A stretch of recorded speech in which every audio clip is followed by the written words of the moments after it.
Hello friends, கண்டிப்பா 90% pregnancy women's தான் இந்த வீடியோஸை பார்த்துட்டு இருப்பீங்க. அவங்களுக்கு எல்லாமே ஒரு கங்க்ராச்சுலேஷன். 36 வீக்கே உங்க டெலிவரி பேக்கை நீங்க ரெடி பண்ணி வச்சிட்டீங்கன்னா உங்களுக்கு எந்த ஒரியுமே இல்லை. உங்களோட டெலிவரியை எப்பவுமே ப்ரெடிக்ட் பண்ண முடியாது, எந்த டைம் வரும்னு சொல்ல முடியாது. அதனால இந்த டெலிவரி பேக்கை நீங்க முன்னாடியே ரெடி பண்ணி வச்சிட்டீங்கன்னா உங்களுக்கு ரொம்ப யூஸ்ஃபுல்லா இருக்கும். இந்த வீடியோல பாப்பாக்கு என்னென்ன திங்ஸ் தேவைப்படும் சொல்லிட்டு இந்த வீடியோல ஷேர் பண்ணியிருக்கேன். இனி கம்மிங் வீடியோஸ்ல டெலிவரி மதருக்கு என்ன தேவைப்படும், அப்புறமா கூட தாங்குற அம்மா ஹஸ்பண்டுக்கு எல்லாத்துக்குமே என்ன தேவைப்படும் சொல்லி நெக்ஸ்ட் வீடியோல ஷேர் பண்றேன். குழந்தைங்களுக்கு பிறக்கிறதுக்கு முன்னாடி எந்த திங்ஸும் வாங்கி வைக்க கூடாதுன்னு சொல்லுவாங்க.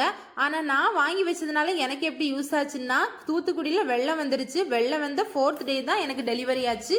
எனக்கு வாங்கி வச்சிருந்ததுனால இந்த டெலிவரி பேக் எனக்கு ரொம்ப யூஸ் ஆச்சு. அதனால நீங்களும் உங்களுக்கு தேவைப்படும்னா நீங்களும் வாங்கி வச்சுக்கோங்க. ஃபர்ஸ்ட் இந்த கூடை உங்களுக்கு ரொம்ப தேவைப்படும்.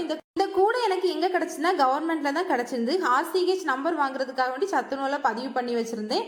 அப்பதான் 5th மந்த் எனக்கு இந்த கூடையோட சேர்ந்து ஒரு கிட் வந்து கொடுத்திருந்தாங்க. அந்த கூடையை நான் டெலிவரி பேக்காக வேண்டி யூஸ் பண்ணிக்கிட்டேன். ஃபர்ஸ்ட் இந்த கேரியர் வாங்கிக்கோங்க. இந்த கேரியர் வந்து ஃபர்ஸ்ட் 2 மந்த்ஸ்க்கு யூஸ் ஆகும். நல்ல குஷன் டைப்ல ஃபிளிப்கார்ட், அமேசான் எல்லாத்துலயுமே அவைலபிளா இருக்கும். இதுல ஒன்று ஆர்டர் போட்டு வாங்கி வச்சுக்கோங்க. ஃபர்ஸ்ட் 2 மந்த்ஸ் தான் இது ரொம்ப யூஸ் ஆகும். ஹாஸ்பிட்டல் கொண்டு போகிறதுக்கு, ஹாஸ்பிட்டல்ல இருந்து குழந்தைய வீட்டுக்கு எடுத்துட்டு வரச்சுல, வேக்சின் போட போகச்சுல, அப்படிதான் உங்களுக்கு யூஸ் ஆகும். 2 மந்த்ஸ்க்கு மேல அதுல படுக்க மாட்டாங்க. அந்த மேல க்ளோஸ் பண்றது மாதிரி இருக்கக்கூடியது வந்து அவங்களுக்கு ரொம்ப அன்ஈஸியா ஃபீல் ஆகும். அதனால ஃபர்ஸ்ட் 2 மந்த்ஸ்க்கு இது வாங்குறதுனா ஓகேவா இருக்கும். அப்புறமா இந்த பெட் எனக்கு ரொம்ப யூஸ் ஆச்சு. இப்போ வரைக்குமே இதை தான் நான் யூஸ் பண்ணிட்டு இருக்கிறேன். குழந்தை அம்மா வயிற்றுக்குள்ள இருக்கும் பட்சத்தில் ரொம்ப சேஃபா ஃபீல் பண்ணுவாங்க. வெளியே வந்ததுமே அவங்க ரொம்ப க்ரை பண்றது மாதிரி இருக்கும். என்னோட பாப்பா 2 நாளா கீழே படுக்கவே இல்லை. கையிலே தான் ஹஸ்பண்டும் அம்மாவும் மாத்தி மாத்தி வச்சிட்டு இருந்தாங்க. அப்புறமா தான் இந்த பெட் வாங்கி அதுல ஒரு ஃபர் டவல் வச்சுட்டு அதுல ட்ரை ஷீட் போட்டு தூங்க வச்சிருந்தோம். அதுக்கப்புறம் அவ எந்த ஒரியும் கொடுக்காம சூப்பரா தூங்கிட்டா. அப்புறமா ஒரு ஸ்வெட் ஷர்ட் வாங்கிக்கோங்க. இது ஒரு செட்டு, ஒரு ஷர்ட்டு, அதுக்கப்புறம் குல்லா, அப்புறமா சாக்ஸ், 2 சாக்ஸ் வரும். இது நீங்க கண்டிப்பா வாங்கி வச்சுக்கணும். பாப்பா வயிற்றுக்குள்ள இருந்து வெளியே வந்ததுமே ரொம்ப குளிர் அடிக்கிற மாதிரி ஃபீல் ஆகும். கண்டிப்பா ஒரு 15 டேஸ்க்கு இந்த ஸ்வெட்டரை நீங்க போட்டு விடுறது மாதிரி இருக்கும். கண்டிப்பா இதுல ஒரு செட்டோ 2 செட்ஸோ வாங்கி வச்சுக்கோங்க. அப்புறமா ட்ரை ஷீட் கண்டிப்பா 4 இல்லது 5 ட்ரை ஷீட் வாங்கிக்கோங்க. அடிக்கடி அவங்க யூரின் பாஸ் பண்ணிட்டு இருக்கிறனால மாத்தி காய போட வேண்டியது இருக்கும். அதனால நீங்க 4 இல்லது 5 ட்ரை ஷீட் வாங்கி வச்சுக்கோங்க. அப்புறமா காட்டன் கிளாத்ஸ் ஒரு 25 இல்ல 30 காட்டன் கிளாத்ஸ் வாங்கி வச்சுக்கோங்க. குழந்தை பிறந்த உடனே மோஷன் அடிக்கடி போறது மாதிரி இருக்கும். அந்த கிளாத்தை நம்ம திரும்ப ரீயூஸ் பண்ண முடியாது. அதை நம்ம வேஸ்ட்ல தான் போட வேண்டியது இருக்கும். அதனால 25 முதல் 30 கிளாத்ஸ் வந்து நீங்க எடுத்து வச்சுக்கோங்க. லங்கோட் மாதிரி கெட்டுறதுக்கும் யூஸ் ஆகும். அப்புறமா பாப்பாவை வச்சு பார்க்க வரவங்களுக்கு கொடுக்கறதுக்குமே யூஸ் ஆகும். அப்புறமா பேபி ட்ரெஸ் பிறந்த உடனே அவங்களுக்கு வந்து ஒயிட் ட்ரெஸ் தான் போடுவாங்க. அதுக்கப்புறமா நம்ம என்ன கலர் ட்ரெஸ் வேணாலும் போட்டுக்கலாம். அது உங்களுடைய விருப்பம் தான். தேவைக்கேற்ப நீங்க ட்ரெஸ்ஸஸ் எல்லாமே வாங்கி வச்சுக்கலாம். அப்புறமா இது ரெடிமேட் லங்கோட்ஸ் மாதிரி கடையிலே இப்போ இருக்குது. அதுலயும் உங்களுக்கு தேவைன்னா நீங்க வாங்கி வச்சுக்கோங்க. அப்புறமா பட்ஸ் வாங்கி வச்சுக்கோங்க. நான் மீமின்னு சொல்லி ஒரு பிராண்ட்ல இருந்தா பட்ஸ் வாங்கி வச்சிருந்தேன். இது எதுக்கு யூஸ் ஆகும்னா, தொப்புள் கொடியில வந்து சம்டைம்ஸ் பிளட்டோ சீல் ஏதாவது வச்சிருந்தா ஹேண்ட் வச்சு நம்ம ஹேண்டில் பண்ணக்கூடாது. இந்த பட்ஸ் வச்சு தொடச்சி எடுக்கிறதுக்கோ, அப்புறமா ஆயின்மெண்ட் கொடுப்பாங்க, அதை அப்ளை பண்றதுக்கோ உங்களுக்கு இந்த பட்ஸ் ரொம்ப யூஸ் ஆகும். அப்புறமா நீங்க டைப்பர் யூஸ் பண்ணக்கூடிய பர்சனா இருந்தா டைப்பர் ரேஷ் கிரீம் வாங்கி வச்சுக்கோங்க. அப்பப்போ டைப்பர் வந்து நமக்கு அலர்ஜி ஆகிற மாதிரி ஃபீல் ஆகும். அதனால இந்த டைப்பர் ரேஷ் வாங்கி வச்சுக்கோங்க. நான் என்னோட பொண்ணுக்கு 60 டேஸ்க்கு அப்புறமா டைப்பர் யூஸ் பண்ண ஆரம்பிச்சேன். உங்களுக்கு தேவைன்னா டைப்பர் ரேஷ் கிரீம் ஒன்று வாங்கி வச்சுக்கோங்க. அப்புறமா இந்த வைப்ஸ், வெட் வைப்ஸ் வந்து ரொம்ப யூஸ் ஆகும். எந்த ஃப்ரேக்ரன்ஸும் இல்லாத மாதிரியான வெட் வைப்ஸ் வாங்கி வச்சுக்கோங்க. ஃபர்ஸ்ட் தொடக்கத்துல மோஷன் அடிக்கடி போவாங்க. அப்போ உங்களுக்கு வைப்ஸை வச்சு நீட்டா தொடச்சி எடுக்கிறதுக்கு ரொம்ப யூஸா இருக்கும். நெக்ஸ்ட் வந்து சங்கு. இந்த எட்ஜஸ் எல்லாமே ஷார்ப்பா இல்லாதது மாதிரியான சங்கு வந்து வாங்கிக்கோங்க. இல்லைன்னா பாப்பாவோட வாயில எல்லாமே ஹர்ட் ஆகுறது மாதிரி இருக்கும். அது பார்த்து வாங்கிக்கோங்க. அப்புறமா பவுடர் டப்பா, அப்புறம் மை, இது எல்லாமே வாங்கி வச்சுக்கோங்க.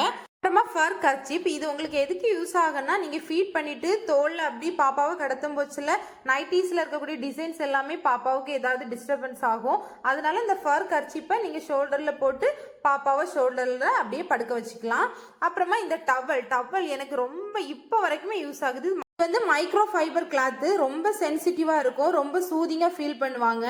ரொம்ப யூஸ் ஆச்சு. இந்த கிளாத் அவ்வளோ சாஃப்ட். கண்டிப்பா ஒரு 4 டவல் வாங்கி வச்சுக்கோங்க. பாப்பாக்கு தனியா டவல் வச்சுக்கோங்க, நீங்க தனியா டவல் வச்சுக்கோங்க. அப்புறமா ஃபர் டவல் உங்களுக்கு ரொம்ப ரொம்ப ரொம்ப ரொம்ப யூஸ் ஆகும். இப்போ வரைக்குமே நான் அந்த ஃபர் டவல் யூஸ் பண்ணிட்டு இருக்கேன். நான் அந்த ஃபர் டவல்ல 3 ஃபர் டவல் வாங்கி வச்சிருந்தேன். அது எதுக்குன்னா ரிலேஷன்ஸ் எல்லாமே ஹாஸ்பிட்டல்ல பார்க்க வருவாங்க.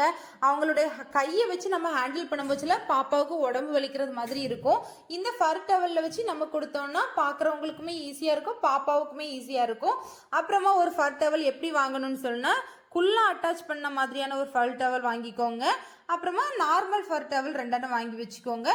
பாப்பாவை வெளியில கொண்டு போகிறதுக்கு, வெயில் படாம இருக்கிறதுக்கு, ஹாஸ்பிட்டல் கொண்டு போகச்சுல எல்லாத்துக்குமே யூஸ் ஆகும். இதுல நான் 3 வாங்கி வச்சிருந்தேன். அது எனக்கு இப்போ வரைக்குமே யூஸ் ஆகுது. நீங்க பாப்பாக்கு டைப்பர் யூஸ் பண்ண போறீங்கன்னா ஆன்டி பாக்டீரியல் டைப்பர் வாங்கிக்கோங்க. சைஸ் நியூ பார்ன் சைஸ் வாங்கி வச்சுக்கோங்க. பல்கா வாங்கி வச்சுக்கோங்க. அடிக்கடி யூஸ் பண்றது மாதிரி இருக்கும். செக்ஷனா இருந்தா உங்களால ஃபீட் பண்ண முடியாது. கண்டிப்பா ஒரு ஃபீடிங் பாட்டில் வாங்கி வச்சுக்கோங்க. ஹாஸ்பிட்டல்ல சஜஸ்ட் பண்ணக்கூடிய ஒரு பவுடர் பால் வாங்கி நீங்க ஆத்தி கொடுக்கறது மாதிரி இருக்கும். அதனால ஒரு ஃபீடிங் பாட்டில் வாங்கி வச்சிருந்தீங்கன்னா உங்களுக்கு ரொம்ப யூஸ்ஃபுல்லா இருக்கும். பாப்பாக்கு பவுடர் பால் கொடுக்க விருப்பம் இல்லைன்னா நம்ம தான் ஃபீட் பண்ணணும்னு நினைச்சீங்கன்னா பிரஸ்ட் பம்ப் ஒன்று வாங்கி வச்சுக்கோங்க. பிரஸ்ட் பம்ப்ல எடுத்து சங்கில கொடுக்கறது மாதிரி இருக்கும். அப்புறமா இந்த தொப்பி, அதோட சேர்ந்த சாக்ஸ், அப்புறமா மிட்டன்ஸ், இது உங்களுக்கு கண்டிப்பா ஒரு 41 டேஸ்க்கு யூஸ் ஆகும். அவங்களுக்கு நைட்டு தூங்க போச்சுல இந்த மிட்டன், சாக்ஸ், அப்புறமா தலையில தொப்பி, இது 3மே போட்டு தூங்குற வைக்கிற மாதிரி தான் இருக்கும். அப்புறமா என்ன பிராண்ட் சோப் வாங்கலாம், என்ன பிராண்ட் பவுடர் வாங்கலாம்னா pH லெவல் கம்மியா இருக்கக்கூடிய பவுடர் சோப் வாங்கி யூஸ் பண்ணிக்கோங்க. நான் ஹிமாலயன் பிராண்ட் தான் சூஸ் பண்ணியிருந்தேன். செபாமேட் வாங்கி யூஸ் பண்ணலாம், அது கொஞ்சம் காஸ்ட்லின்னு நினைக்கிறேன். நான் ஹிமாலயா தான் வாங்கி யூஸ் பண்ணியிருந்தேன். எதுவுமே இல்லாம நீங்க செக்ல ஆட்டின தேங்காய் வாங்கி யூஸ் பண்ணலாம், அதுதான் ரொம்ப பெஸ்ட். அப்புறமா நீங்க டெலிவரி வார்டுக்கு போகச்சுல ஒரு பாட்டில் எண்ணெய், அப்புறமா சோப்பு, அப்புறமா டெட்டால், இது எல்லாமே கேட்பாங்க. இது எல்லாமே நீங்க ரெடியாவே வாங்கி வச்சுக்கோங்க. முன்கூட்டியே வாங்கி வச்சுக்கிறது தப்பு ஒன்றும் கிடையாது. நமக்கு எப்போ டெலிவரி பெயின் வரும்னு சொல்லிட்டு ப்ரெடிக்ட் பண்ண முடியாது. சம்டைம்ஸ் மிட் நைட்ல கூட வரலாம். அதனால அந்த டைம்ல ஷாப் எதுவும் ஓப்பனா இருக்காது. ஓடி ஓடி போய் நம்மளால வாங்கிட்டு இருக்க முடியாது. முன்கூட்டியே நம்ம வாங்கி எல்லாமே டெலிவரி பேக்ல ரெடியா வச்சிருந்தோம்னா பெயின் வந்ததுமே ஹாஸ்பிட்டலுக்கு டெலிவரி பேக் எடுத்துட்டு ஹாஸ்பிட்டல் போக வேண்டியதுதான். இந்த வீடியோ பார்த்துட்டு இருக்க பிரெக்னன்சி உமன்ஸ்க்கு எல்லாமே ஆல் தி பெஸ்ட். நீங்க நினைச்சபடி உங்களுக்கு நார்மல் டெலிவரி ஆகும். அதுக்கெல்லாமே ஒரு கங்க்ராச்சுலேஷன். உங்களுக்கு என்னோட சேனல் பிடிச்சிருந்தா கண்டிப்பா சப்ஸ்கிரைப் பண்ணுங்க. இனி நெக்ஸ்ட் வீடியோல பாக்குறேன். அது வரைக்கும் டாடா.